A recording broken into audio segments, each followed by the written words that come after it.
Okay. Okay, so I want to welcome everyone and say hi, and I'm so glad you're here. I am Erin, founder of Eat Local Education, your garden cheerleader, and tonight's facilitator. The Thrive Tribe was born from the idea that when gardeners with different experiences come together, we grow even stronger and share a kind of collective wisdom that leads to more food and less fuss. And my mission to help people grow their own food, I've created a few Eat Local education options from these gatherings to our membership where we do experiments, group presentations, one-on-ones. If we have time at the end, I will bring up more about that. I just wanted to tell you. And you're always welcome to reach out if you've got any questions. I'm just an email away. So this community is truly member driven. We've had a herbalist, a circadian biologist, and now an agronomist joining us. I can't say it. So I listen to what you guys want. Soil health was a question that kept coming up. Should I fertilize? How much do I need? What should I use? And is it better to leave it alone?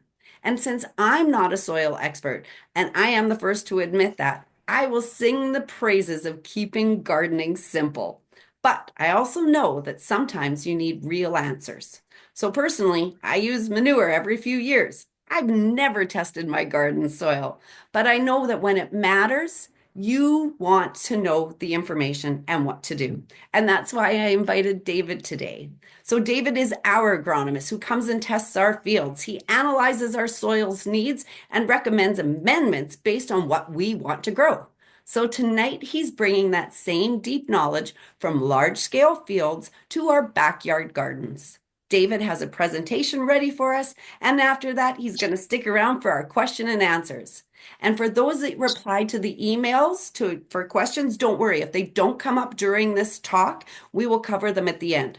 So without further delay, and I want to leave as much time for David as possible, please help me welcome David Borth, also known as Co-op's Dirt Guy. David, thank you so much for being here, and I'll virtually hand over the mic to you.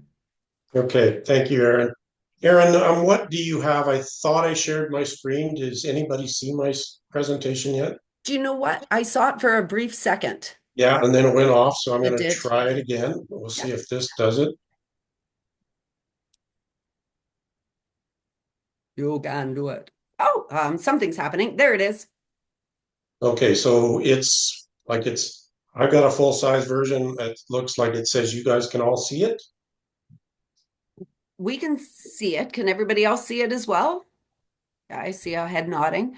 I don't know if we're supposed to see the side view as well. Well, that's See what I that as wonder. well. I think I need to click present, maybe. Are you Usually. familiar, Erin? Yeah. There you go.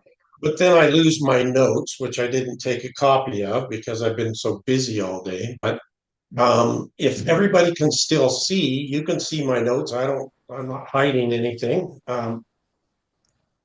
I will just try to change the view.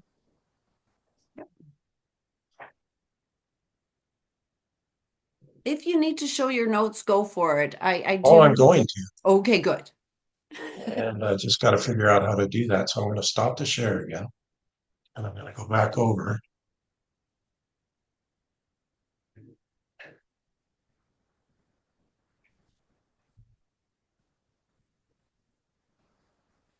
Yeah, technology. Yeah, it's not the technology, it's error code 22. It's the person 22 inches from the screen, is what I've heard. Oh, Okay, that's so as soon as I share it, okay, I think got to get my view to show my notes.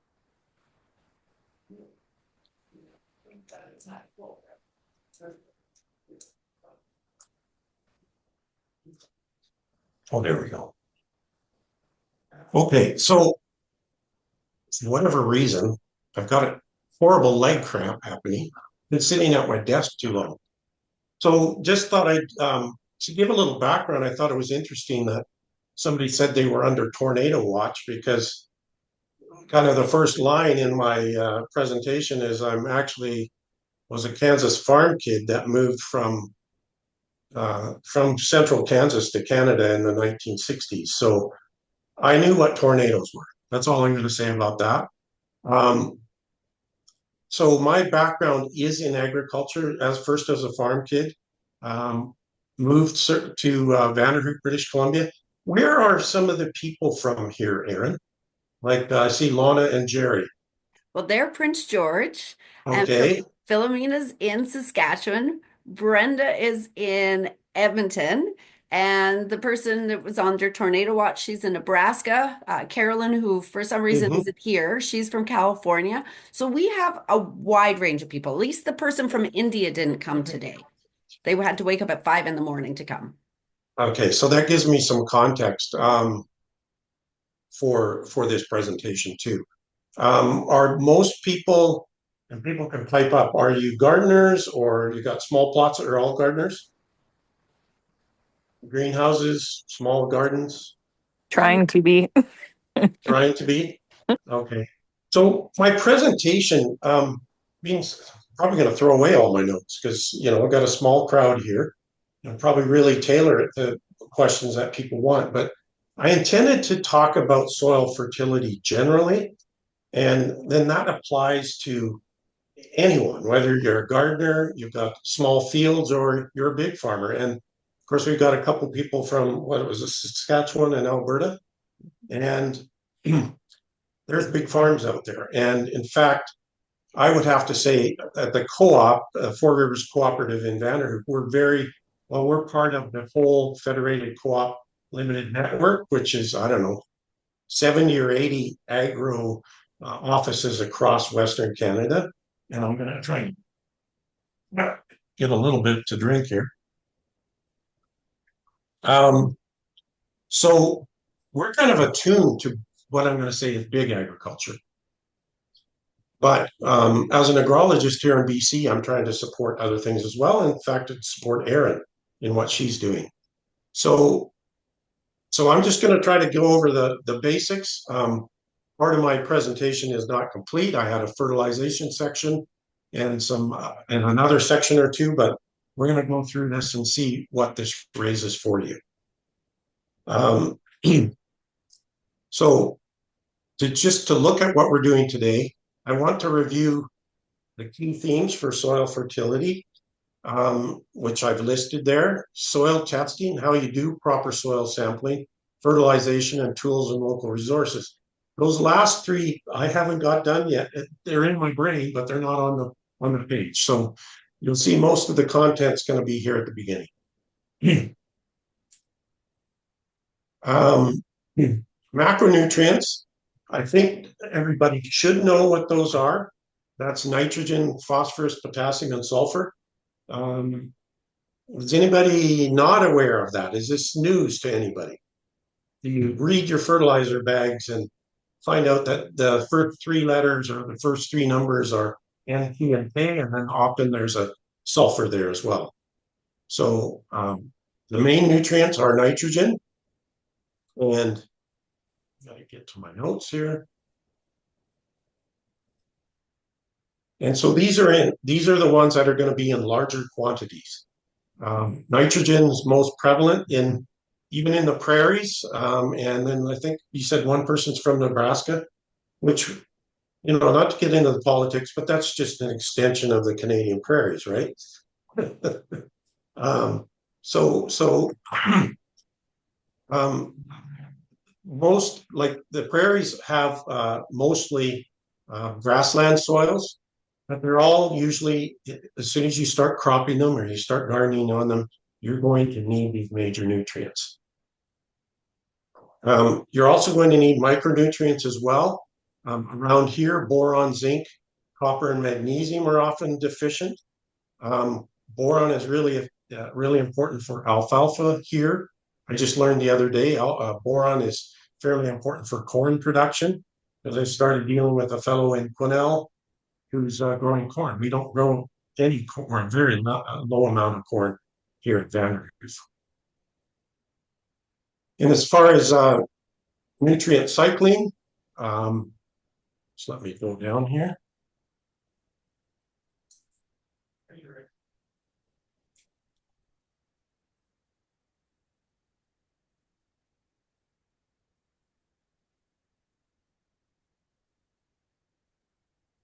So nutrient cycling is, I just wanted to make the point is it doesn't really matter whether you're in a garden or a field out in the middle of the prairies.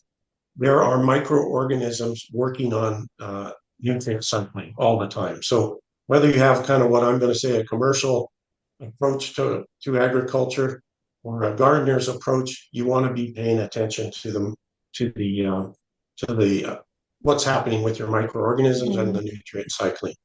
Nitrogen itself, um, there's nitrogen fixers in the, which you've probably heard of, in the rhizobium, but there are also microbes that convert ammonia to nitrate, which is available for your plants as well. And so nutrient cycling is very important. Um, I thought I'd mention some nutrient deficiency symptoms because people, I should move this screen over, maybe, so I'm not looking sideways at all you all the time. Um, some symptoms of deficiency in so with nitrogen deficiency, you'll get stunted growth, you get the yellowing, but generally on the older leaves because that's the nitrogen is fairly mobile in the plant and it moves around and they'll leave the leaves and they get yellow. Phosphorus deficiency is you'll get stunted growth and poor root development. Potassium, you get kind of browning at the leaf margins, and we can also show weak stems. Sulfur is usually yellowing, and it's in the newer leaves because it's not very mobile in the plants. Now, so that's kind of some symptoms of deficiency. Like I don't want to drone on here, so any questions or if I'm headed off in the wrong direction, Erin, you let me know. I'm taking notes. You keep going. Well, I've got a lot more in this presentation, but I'm going to try to get moving through it. Another factor you need to be totally aware of is soil pH. In our area, because we are under forested soils, our pH is often acidic, so below 7. Out in the prairies on the grassland soils, I should probably ask the people. So there was one person from Alberta, one from Saskatchewan. Was that it? Where is the person from Alberta from? What is it? Edmonton, was it? Yeah, it was close to Edmonton. I'm not going to Edmonton. specifically say, but close to Edmonton. Yeah. So that's right on the boundary between some of the prairie soils in the south, which are under grassland, and forested soils up north. So up north in Alberta, there's going to be gray wooded soils, and they will be kind of like the soils we have around Prince George and Vanderhoof, Erin, and they're going to be on the acidic side. If you have a soil in or southern Alberta, southern Saskatchewan, they developed under grasslands, they usually won't be acidic. Let's say they've had a bunch of fertilizer applied inappropriately. In some cases, you'll run into pH above 7. So my experience is mostly with forested soils, both as a kid and as a farmer, because I skipped all over that. Of course, I grew up on a farm. I went to UBC. I took agriculture. I got a degree in agriculture. And I did farm for 20 years, farmed with my dad in the Charolais cattle. And but we cleared a lot of land and we farmed on these acidic soils. So in some cases, that means you need to put lime on them. And I'll skip over the soil testing because that's a future slide. But most crops favor, including garden plants, slightly acidic soil environment. So 6.5 to 7 or up to 7.5. As soon as you start getting very low in pH, so acidic, your phosphorus gets tied up. But you also get phosphorus tied up when it's high, when the acidity or when the pH is high and you're into an alkaline environment. So It's important to get a good balance on the soil pH. And of course, you've probably all heard of the use of lime to balance it out. So I'd say for people in their gardens, you should take a sample. You should figure out your pH because most vegetables, I'm going to say, and most garden vegetables are going to need that kind of neutral pH. The exception is berries, especially blueberries. They can take a pH and prefer it down to as low as 4. Soil organic matter, of course, talking to gardeners should be well aware of that, how important that is. But I want to tell you it's very important to the big commercial farmers too. Um, it really, I've got what the advantages are, or what soil organic matter does, and it's just absolutely critical. So other than hydroponics, if you've got soil of any type, you need to be concerned about the organic matter. I'm going to say around here, typically we would say an average kind of soil organic matter is 5 to 7%. If it's below that, it's low. And if it's getting up into the 10 to 15% range, that's good. Because I haven't finished off my slides on fertilization, I'll probably just add some of that in now. And the one thing about organic matter is because of the soil microbes, there are soil microbes that can make nitrogen available out of the organic matter. So while organic matter is mostly about soil structure and soil tilth, you might have heard that term, kind of creates that nice soil you have.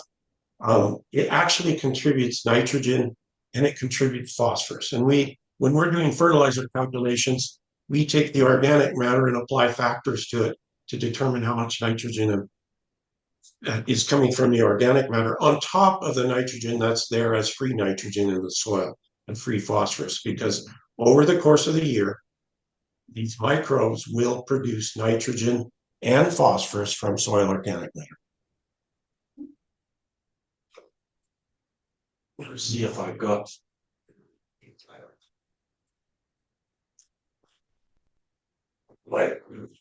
Yeah, I got a bit more water. That's good. I wasn't prepared because right up to the last minute I was working. So, and this is a busy time of year, as you can expect.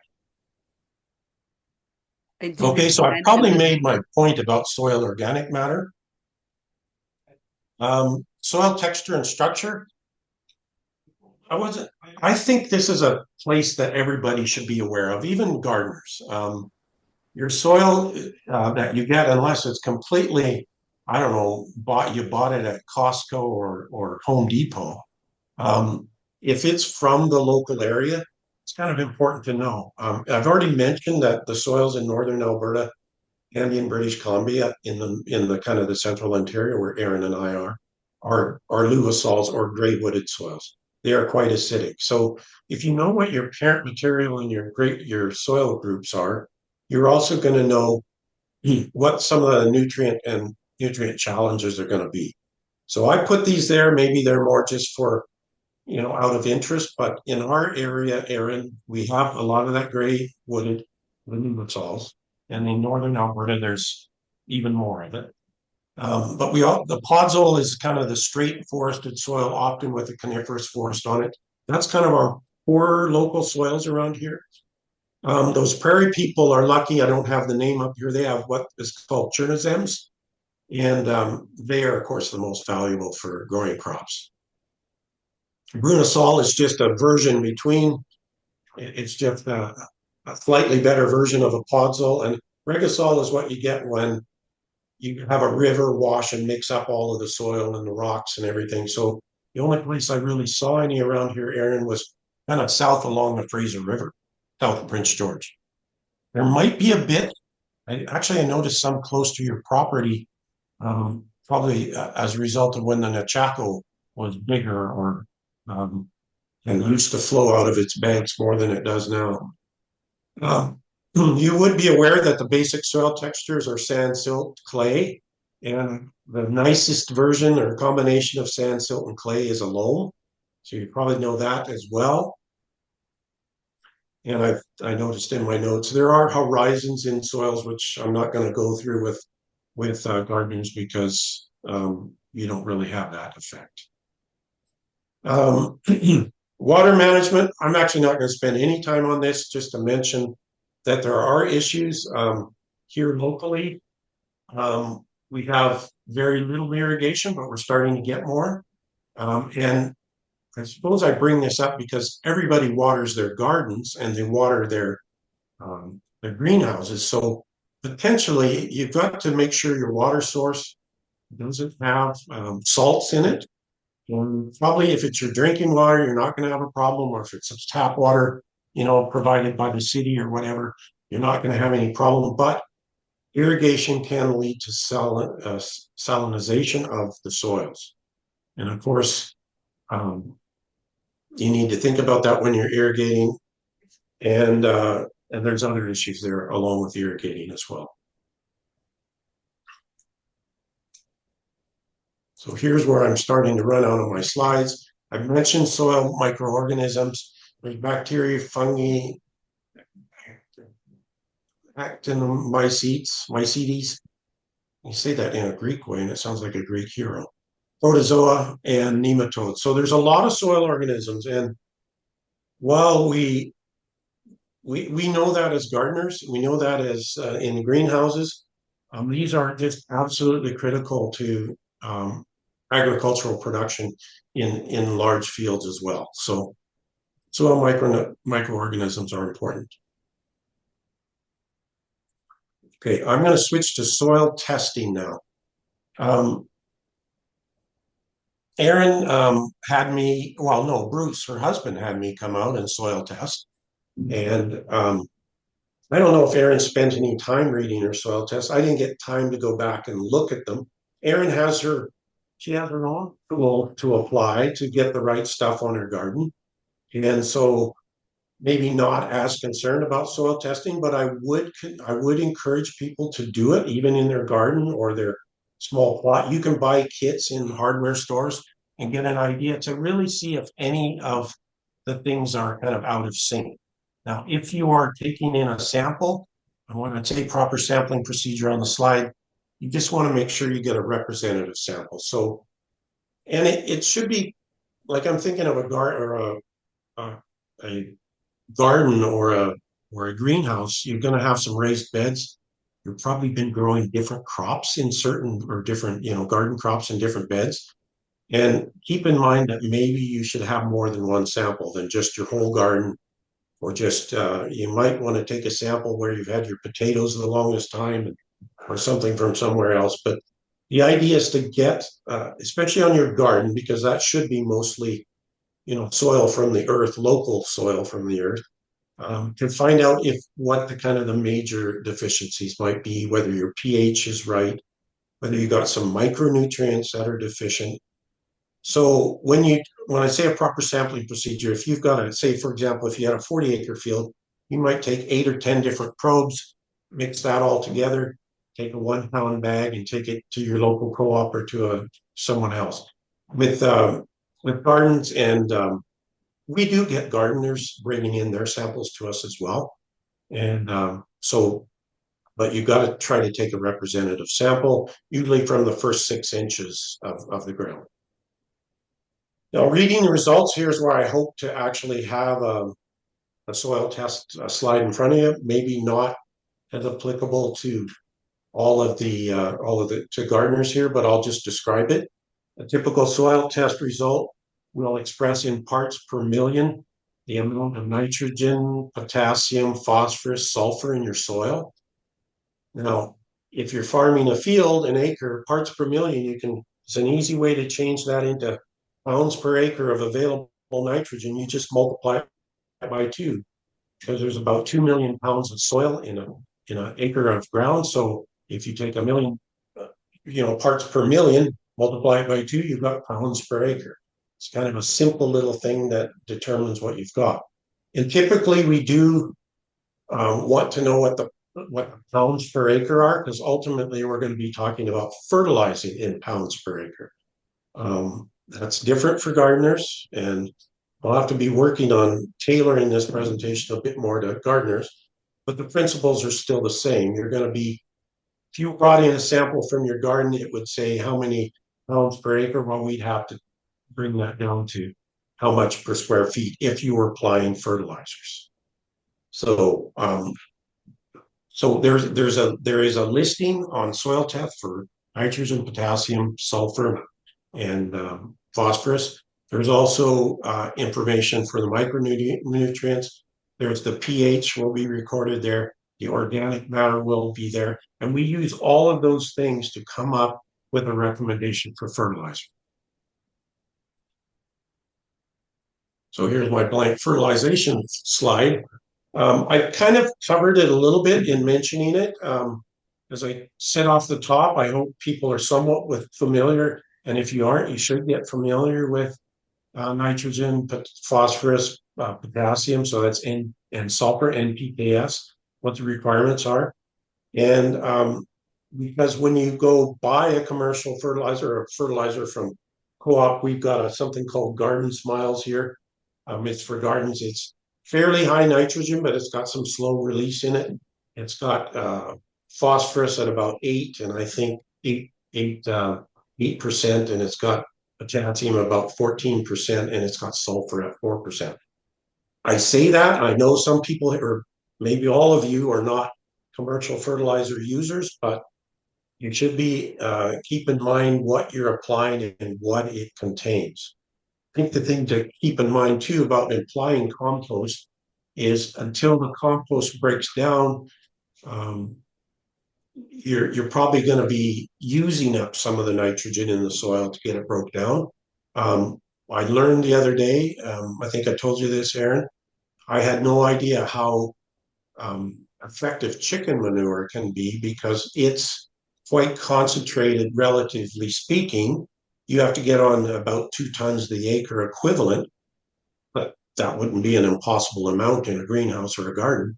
I'd like to get some and try it because it's actually, it's up in the even double digits on some of the percentages of, NPKs that it provides. If you can get a couple tons to the acre equivalent on.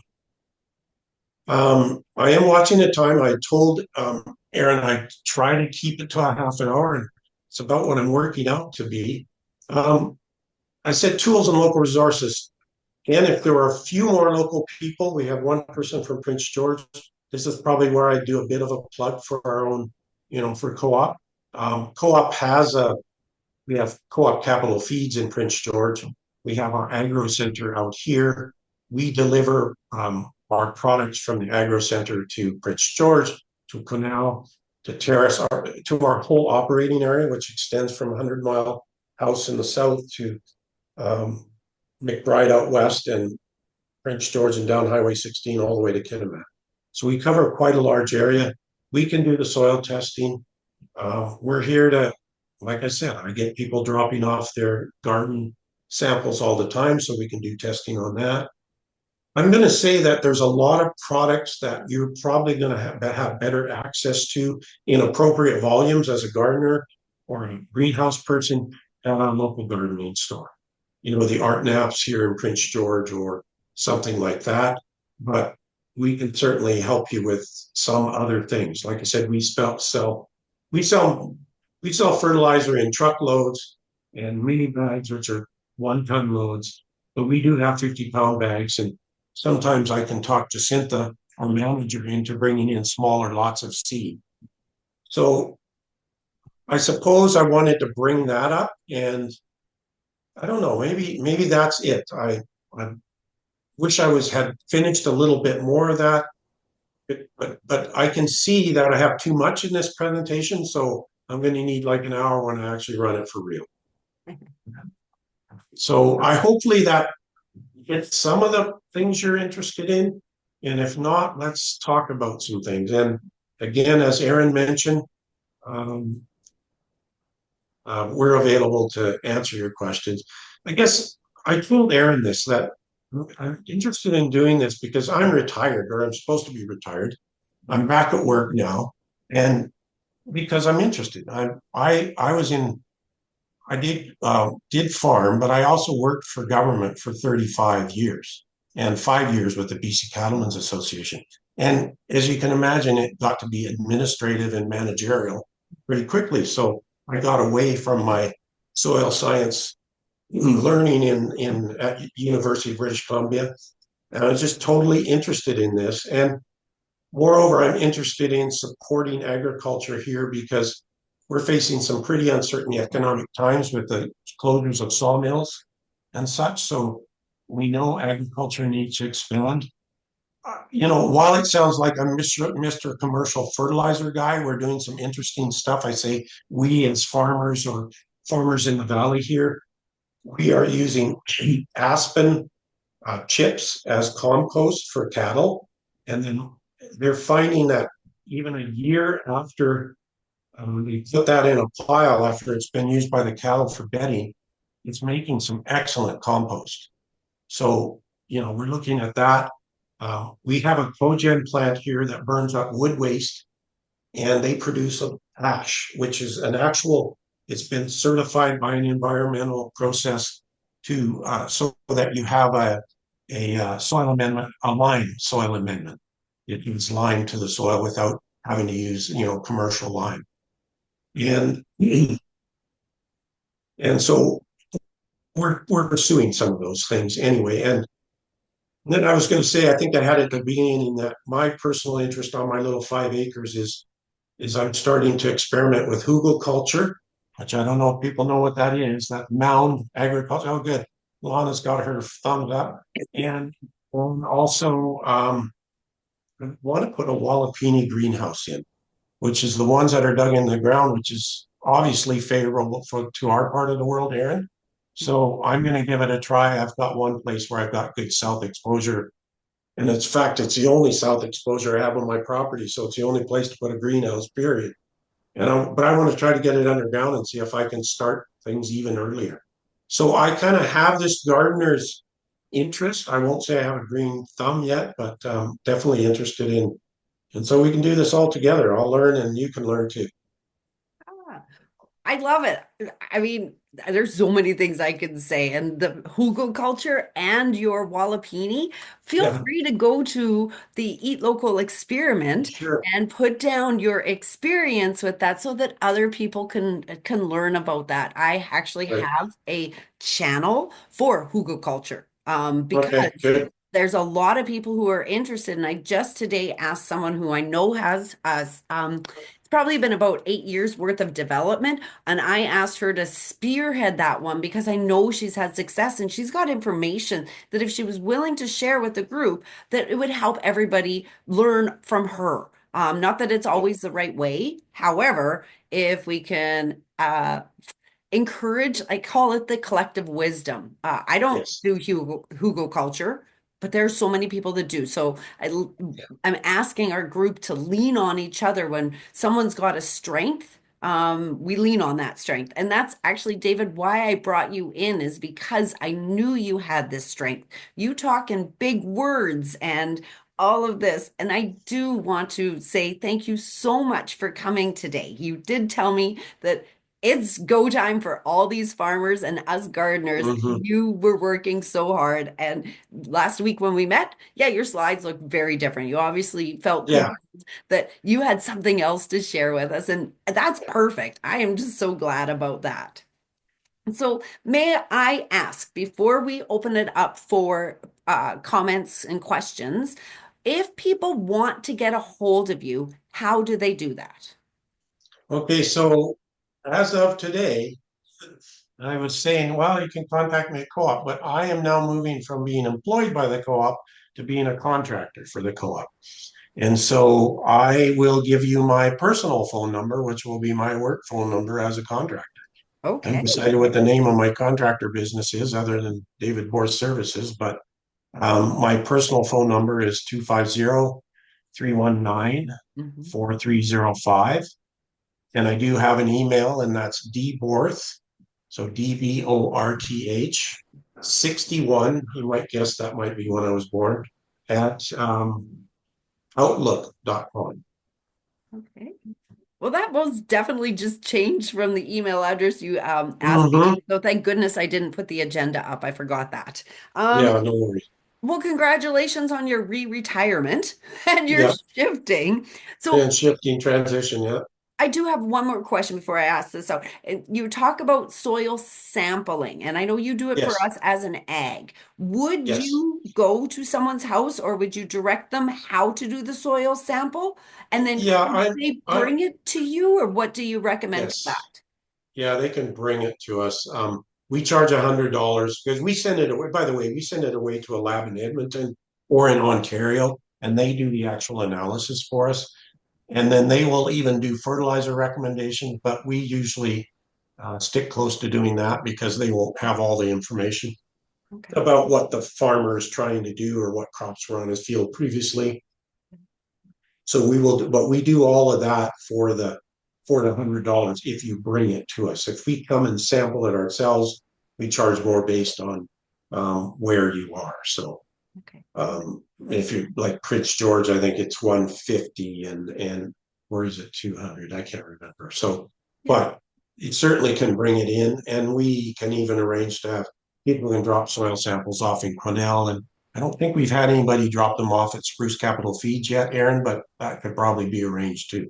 Okay, and for the people who are not even local to us, they could go look to their local co-op. Yes. Yes, anything. So this service is available. We just have to find out who it is going to be for the local Yeah. people elsewhere. Now, I'm going to say in the prairies, Erin, I would assume those co-ops are very oriented to their big customers. And so I'm not sure exactly what they have set up for that, but certainly there are garden stores, but certainly you should try. yeah, And oh I'll be yeah, promoting it anyway, because that's what I tend to do. I yeah. kind of wanted to support kind of there's a lot of people in our local area with small acreages, and they've either happened onto them through inheritance or they've decided they want to get onto the land. And they really, some just don't have any idea about what they want to do. So they do talk to me, and well, we can promote your channel as well, Erin, Oh, I because they appreciate that. just don't have a clue. That's what I'm finding too, and that's why we're here. That's why we're getting a clue. I think this group of gardeners that we have here today, I think we have some clues and some maybe have heard some words for the first time. And that is exactly where everybody is supposed to be in their journey. It's a journey into growing food. You cannot know everything on your first year. I am 20 years into it, and I just learned something the other day that blew my mind. So we're Mm-hmm. never going to know it all. So now Yeah. I will stop talking. Does anybody have questions for right now for David? Feel free to unmute.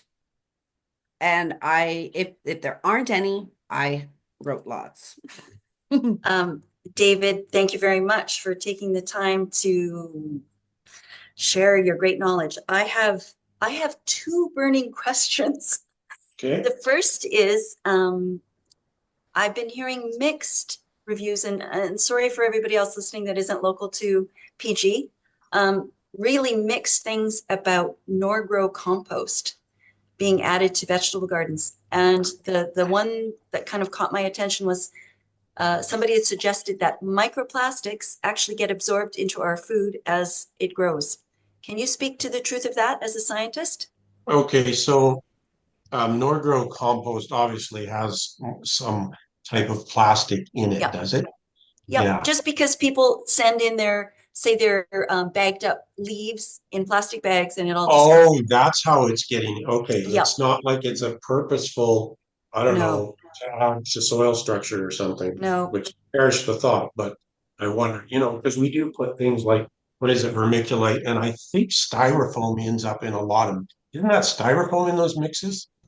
I don't know if it's styrofoam. What is that white stuff that's in your typical bale of garden mix? It's something. Yeah, It's Perlite or perlite. something. vermiculite. Yeah. Perlite, Yeah, I it's think. probably it's Yeah. some product that's been made anyway, or mined and processed. Um, I don't know the answer to that about whether microplastics end up in the actual food. I thought more microplastics are more of an issue for, and this is just my own personal knowledge from, being part of the food supply for animals. Like they end up in fish, whatever the fish they consume it, with the water or whatever when they're, but that just shows my level of ignorance. I haven't even heard of that as a topic. But there is going to be some amount of plastic in any compost because nobody throws away all their little, plant tags, and there's going to be the small pieces of the containers in there. Mhm. I just don't know about the science of that particular thing. I'd have to look it up, Lorna. Or is it Lana? Lana. Lana, that's okay. Yeah. So my second question is, I'm new to this Prince George area and building everything from scratch. We are on the banks of the North Nechaco River, and Okay. at one point, all the topsoil on our property was stripped off, and then gravel was harvested. So we're really truly Oh, starting from scratch.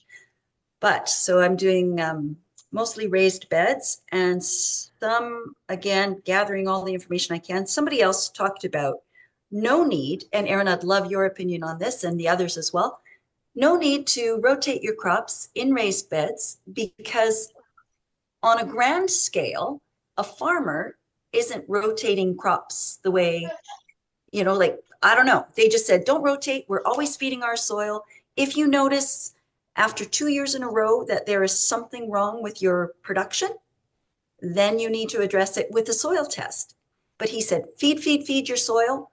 Think of it as deposits into your soil bank every spring, and you shouldn't have to rotate your crops. Thoughts? okay. So I'll start, Aaron. I'll speak more specifically to the farmers because you reference farmers rotate all the time, and if they don't, they're in trouble. Yeah. Okay, Um, that's what I thought.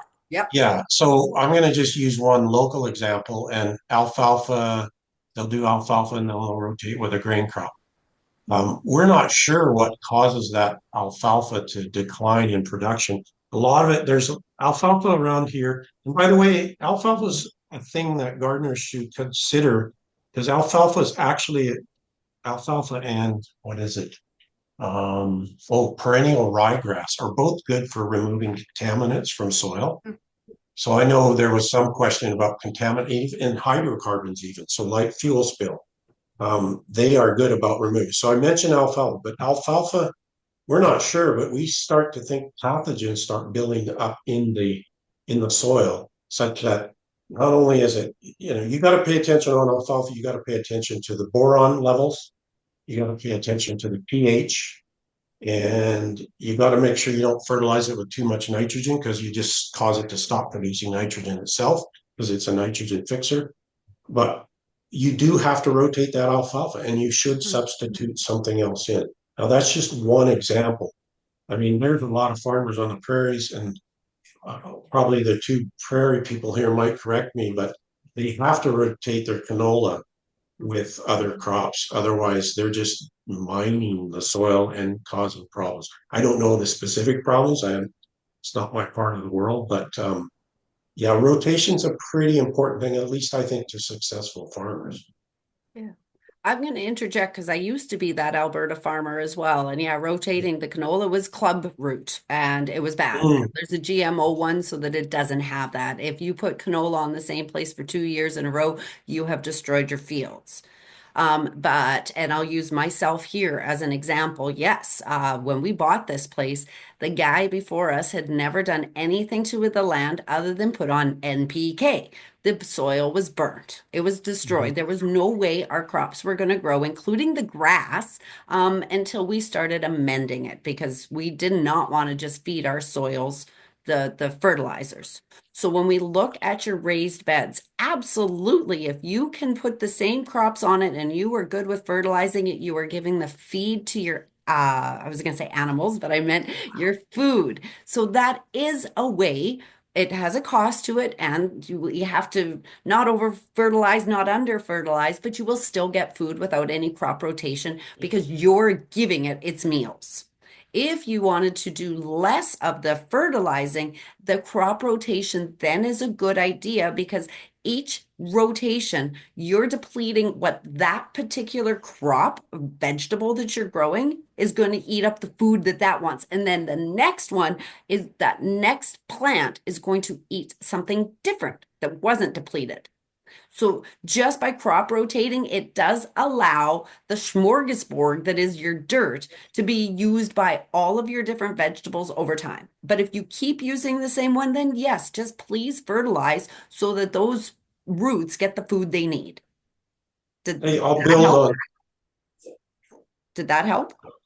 Yeah, it did. He specifically talked about building a bed for carrots who they'll prefer like that sandier soil than say the neighboring plant next door. And so he says if you're building your asparagus bed, your bed for your carrots in your raised beds, Mhm. don't worry about rotating because you're going to just be feeding that soil every spring. But he applied it generally over everything. And I went, huh, okay, well, I've never ever heard that. I've always rotated. Yeah, I did that crop rotation webinar that I said all of the stuff, and at the very end I Yeah. said, and it doesn't even really matter. If you do notice over time that something is degrading, then it might be time to try and solve the mystery and try a new crop there. Change your fertilizers, get a soil test, find out is it a lime that you need because your pH is too low. It's David's presentation when we talked last week was about forensics, and I thought we were investigating because Oh, that's yeah. what it really boils down to is we look at this soil and we go, is that a loam? Is how do we know what the microorganisms are underneath the soil? Like, how do we even know? Do we have any? I think people say that worms are a good indication that we've got soil health. Is that true? I don't know. Um, so I guess the whole thing is we have to watch our plants, and if we see that they're struggling, then we need to intervene. And if you're building beds and you're like, okay, this is my asparagus, asparagus is a permanent crop anyway, so you want to build it for what it wants, and you're going to feed it. That's great. Thanks very much. You're welcome. I was just going to make one quick comment. We have a producer here who grows peas, and the fact that he grew peas on that crop means the next year he can radically reduce the amount of nitrogen he puts on. Mhm. So just from the leftover remnants of the peas that he's growing, these are field peas. So yeah, rotation is important from a fertilization perspective as well. Yeah, I leave my Yeah, peas in the ground because they're nitrogen fixers, and I pull them yeah. in the springtime after they've done their thing. That's what I love. Hmm. Yeah. David, I'm going back into the questions, which I unfortunately did not have up. Someone asked about eggshells. So what about this thing about eggshells? Do Well, they? eggshells, I mean, I didn't go look at it specifically, just I've known like you can put eggshells in compost. It doesn't say you can't, right? So, but they do take a while to break down. I don't think you're going to get that immediate calcium effect. You kind of need the calcium. Like you need to be. What I'm saying is you need to be a deficiency in calcium to add. But eggshells also provide a structural purpose too. I mean, they're a chunky, gritty thing that you helps out with, especially if you got a clay or something. Yeah. Um, Ultimately, they break down and they add to the calcium, and probably phosphorus as well. I would assume. I didn't look at it to think about it because not we put chicken manure on big fields. We haven't put too many eggshells on fields. So yeah, I'd have to research that one too to Yeah, find out what the direct effects are. I might ask this in my Facebook group about it because I've seen some people who just throw their eggshells in and to their tomato holes that they when they're Hmm. transplanting. But then I also saw this lady who had to do some sort of scientific experiment, and she said 100% putting the eggshells in the ground takes so long for that calcium bonus Yeah, to happen that we could start the process. I think it was with vinegar, and we watched it bubble, and she said leave it for 24 hours, and now you've sucked out the calcium so that we can right. actually get a faster benefit from those eggshells. Yeah, that's just it's for me, it's a long-term investment in your soil. If you don't break it down, don't expect a whole lot of calcium or other nutrients right away. Well, and it's because I'm always frugal. I mean, here's the other idea of we talk about bone meal. Well, there's your chicken bones. You can Hmm. dry them, you can blend them now. You've made your own fish meal. There's your fish. Those are Hmm. all great things that we can add to our soil if that's what we had for dinner. Yep. Yeah.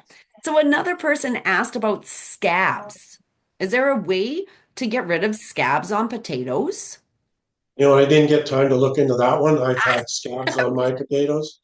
And then I suggested to you, well, my wife wants me to relocate them. And Erin says, well, if you don't necessarily have to worry so much about scabs, you peel them off anyway.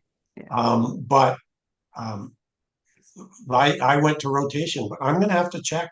I think I'm not quite sure, but again, this is gardening, this is potatoes. K-Mag is a pretty popular fertilizer. It's a chemical fertilizer, but it's a pretty popular fertilizer for potatoes. And I wonder if it's because it helps with scab or not. Yeah. But I call those the ugly veggies, and I love them just as much. mhm, Yeah. yeah, David, I think we learned our lesson. We planned this, we talked about this last fall, and then we didn't set the date for this, and then we chose the date that was probably the busiest time for you. So I do apologize, but I appreciate more than you know you spending time. Now, I just saw Philomena say that wood ash helps with yeah. scab. Yep. Okay. Okay. Yeah, So, and wood ash, and I think I mentioned it earlier. So, oh, that of was course, I Eileen. have wood Sorry. ash. I have wood ash from my own wood stove. I've been putting it around my fir trees that I'm trying to get growing in an off-site location for my fir. But yeah, that makes sense too. And of course, wood ash, you can might have that locally, Mhm. from your own wood stove, or like I said, they do sell wood ash, or they from the cogen plant up at Fort St. James. Mhm. And I don't know, I think they sell it in bulk. I don't think they sell it in any small amounts. So, but Well, okay. I'm watching the time, and so we got to some of the questions, but I will say because I love experimenting, and with what Eileen said, not Philomena, sorry, I am going to this year add some wood ash to my potatoes. My potatoes that Mhm. I'm planting have scabs on them. I have extras if anybody needs them. But I'm going to give that a whirl because Right. we Yeah. won't know until we test. So Yep. okay, Exactly. so because I need to respect our time, you guys, I want to take a few moments to give my sign-offs and everything. Any questions that you want answered, either David, sorry, gave us his phone number, but do know that he might not respond right away because of how busy he is in the job that he's got at the moment. Or you can reach out to me. I do love deep diving, and he and I maybe can work together, and I'll get back to you with that. We don't love saying we don't know, but that's an acceptable answer rather than us saying, oh, here's an answer and we're making it up. So I don't know is great. Plus, we hear so many different things like this chicken manure thing. I had chickens in my greenhouse last year, fresh manure. It was great. We added some wood ash. I don't know if that helped, but either way, I just want to say that we were so lucky to have you here tonight. I hope that some of your questions were answered and that maybe you even got some wheels turning about what you're going to do with your garden.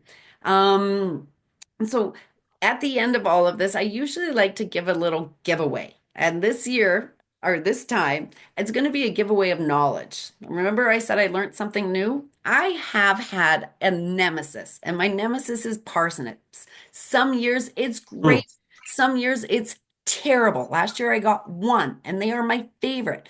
And someone had one sentence that said old seeds. And I started thinking about it. Every time I had a bad crop, I was in last year's seeds. So I bought new seeds. I went overboard. And so I have an extra package of parsnip seeds that I would like to give to someone if they'd like it, because if this is truly the case, they're going to be wasted. I could feed the birds or I could pass them along. So is there anybody here who needs some parsnip seeds? Nope. Okay. Well, I'll just figure it out. I'll post it somewhere else. So Not a fan. Oh, that's too bad. That's my Mhm. favorite. That's my favorite, like all time. Like whatever. Everybody's tastes are different. Everybody's garden's different. Everybody's boat today was probably different. Um, Philomena will talk. I would like to say thanks again to David. I hope that everybody enjoyed this. Remember, I said I would tell you things. Eat Local Education was my child, my idea, and it's turned into so many different resources because I want to help every single gardener grow food. Whether I bring in people like David to help us gather more information, or we just communicate back and forth. So I have this, the Thrive Tribe. Don't forget, we always meet on the last Monday of every month. So next month it's May. I think it was the 26th. I am not having a guest speaker. We're just going to go back to an hour worth of us chit-chatting back and forth, going wherever the conversation takes us. I have the Eat Local experiment, and my vision for that is for anybody experimenting, tell us what's going on so that we can be observers of what your experiment is telling you. Because every experiment that I've done so far has been completely the opposite of what Google says, just so you know. I also have one-on-one coaching. I have a new membership, and in that, I want to launch a new and different time of this type of thing, but it would be more of a student-led session. So those are just some things. If any of that answers you, feel free to reach out. I can tell you more because I now feel like I've gone a little bit over. So I want to know, does anybody have any last questions before we sign off for today?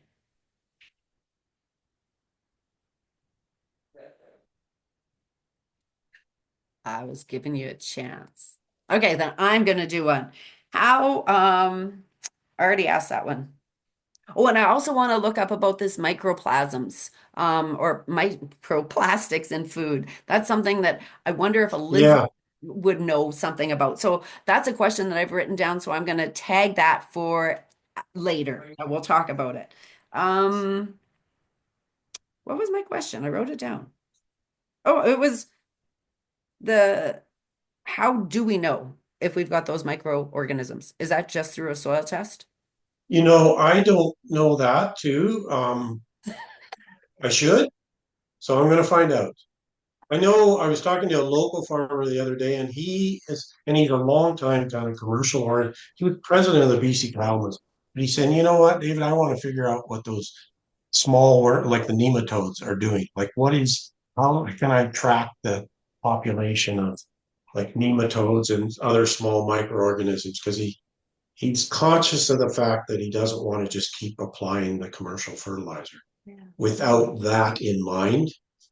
So it's of interest to me, so I will be looking into it. I know soil labs will test for, they can also test for contaminants as well as what your nutrient components are, but do they test for microbes? I'm going to have to find that out. I mean, you put a chunk of soil under a microscope, you're going to see what's in it. So there to be a test. Yeah. So, Well, that kind of just means to me, as you develop your more garden sense side of it, as you leave the co-op and grow with us, I'm going to have you back, but I am going to have you back yeah, in a less busy time for you. You know yeah, now some of the questions that we had, and you can, David, if you ever do follow up with something, send me an email. I'll send it out to the crew because they okay, want to know this too. So some of this stuff you guys will say, hang tight. It's a work in progress, and other things we will just test. yeah. Yeah. So, does anybody want to stay on a little bit longer? Sometimes we do, sometimes we don't, but I also know that your time is precious and I appreciate that everyone was here. You guys, this is my favorite Monday of the month. I enjoy seeing all of you all the time.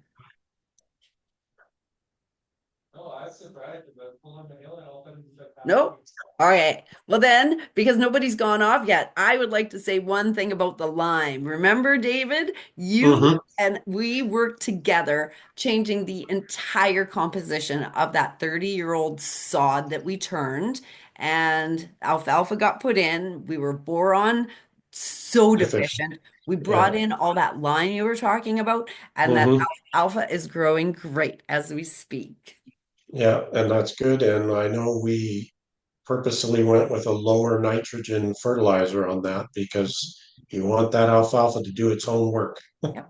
No double Yeah, dipping there. Yeah. yeah, yeah. 100%. And that was really good key information because we might think we need that, but we don't realize kind of like what's it called? Medications where they say here take this, but it's got a side effect if you add that to it. And Mhm. so that was good information. I appreciate it. Sorry, I have a friend. All right. So officially, David, appreciate your time more than you know, and the fact that you did it while it was busy time. Good Well, job. I enjoyed it, and it was good to connect with people this way because I figure in the kind of the like I am still working for co-op, Erin, but it's as a contractor. But I will also, so I'm just enjoying connecting with a whole range of people. So I enjoyed it very much. You're welcome back just as a person next time. Every last Okay. Monday of the month, 5 o'clock, use that Zoom link. Come join us, and we'll ask you questions, but we then also just talk. Okay. All right. See some people still on, so I don't leave until everybody leaves. It's like one of those phone calls. Okay, bye. Okay, bye. Okay, bye. Okay. Yeah. Who said bye first? Yeah. I'm not saying Okay. bye yet. I'll go ahead and sign off. All right. Take care, David. Thank you so much. Okay. Bye, everyone. Thanks, David. Thanks, Erin. Thank See you. ya. Bye. You're